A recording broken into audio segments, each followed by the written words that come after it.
Hello everyone, welcome back to our channel. I'm 6Bell Official and this is your on-the-ground security update for South Kivu.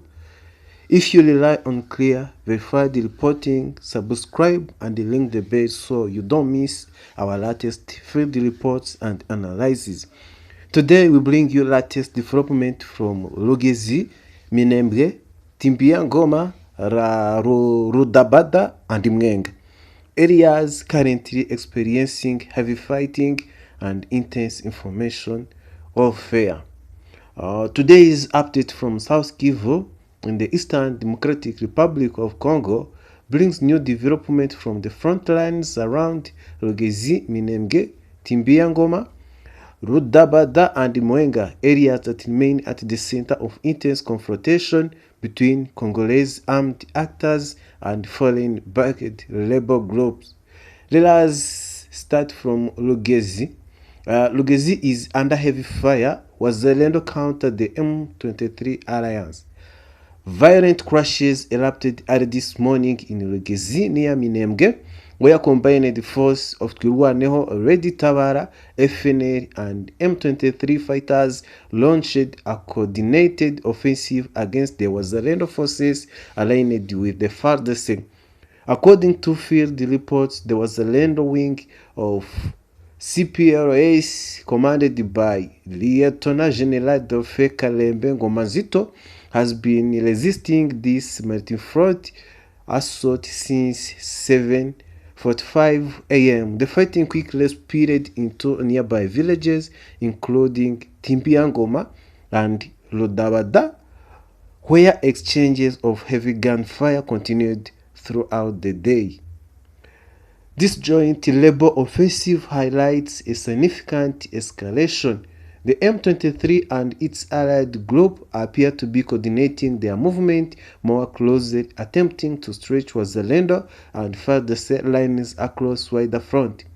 Their strategy seems aimed at creating tactical pressure on both Fizi and Mwenga axes simultaneously. However, the resistance of Waza forces combined with FABB support and the natural geography of highlands continue to slow down rebel advances.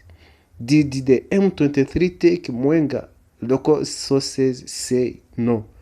Despite multiple online claims by pro-M23 platforms, there is no confirmed evidence that the rebels have taken control of Mwenga territory. Local administrative officials and the residents refute these allegations. According to them, Mwenga remains firmly under Congolese administration and neither M23 nor its allies have entered or established control over the territory's administrative center. This misinformation appears to serve as psychological tactic designed to create panic, influence public perception, and amplify the rebels' perceived territorial reach. On the ground, verification contradicts these claims, showing a gap between propaganda narratives and battlefield realities. Mwenga center still under FABB control, M23 positioned in 15 kilometers away. A second key development today concerns Mwenga Center. Local sources confirm that the FABB continue to hold the town while M23 forces remain about 15 kilometers away. The two sides are separated by the Ulindi River, whose strategic bridge was destroyed by the Waza in order to block rebel movement toward the town. This river now acts as a natural defense barrier. The destruction of the bridge gives FABB and Waza a significant tactical advantage, limiting the mobility and supply lines of the M23. It also delays any rapid push toward Mwenga Center, forcing the rebels to reposition or attempt risky river crossing. Rebel rally in Kalembe plans announced to take Mwenga and Kamitunga. On November 28, M23 rebels, supported by units of Rwandan army, held alongside the rally in Karimbi. During this brief meeting with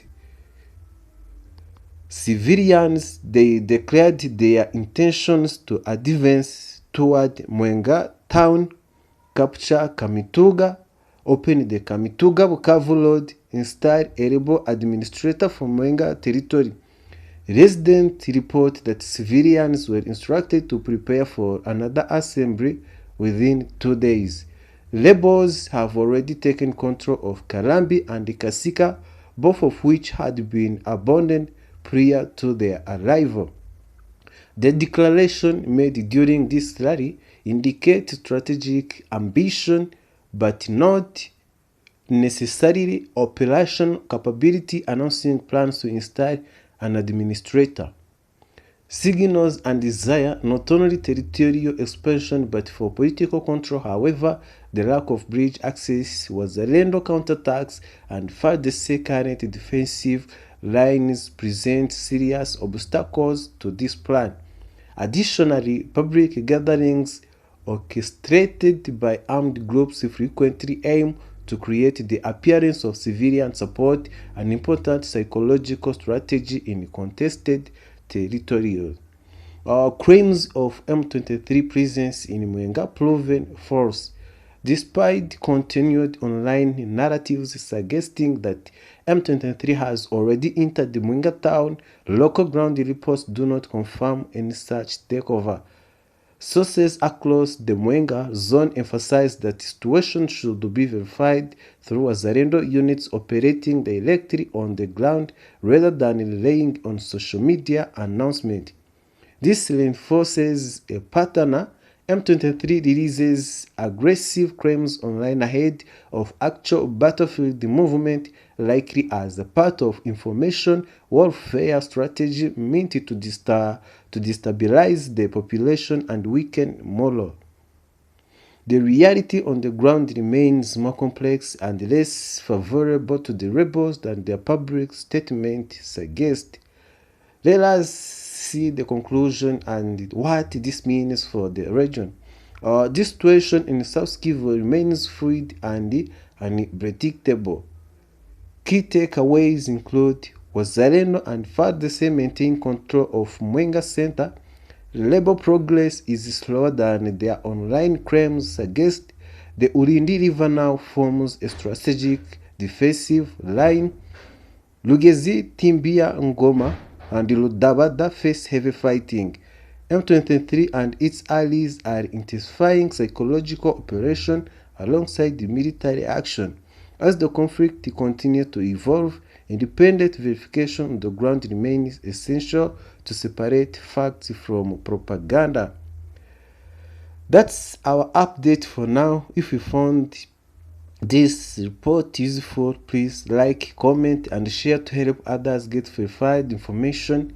Leave questions below if you want shortened read, a script formatted for voiceover or breakdown with the timestamps. Stay safe, and we'll be back with one more verified updates.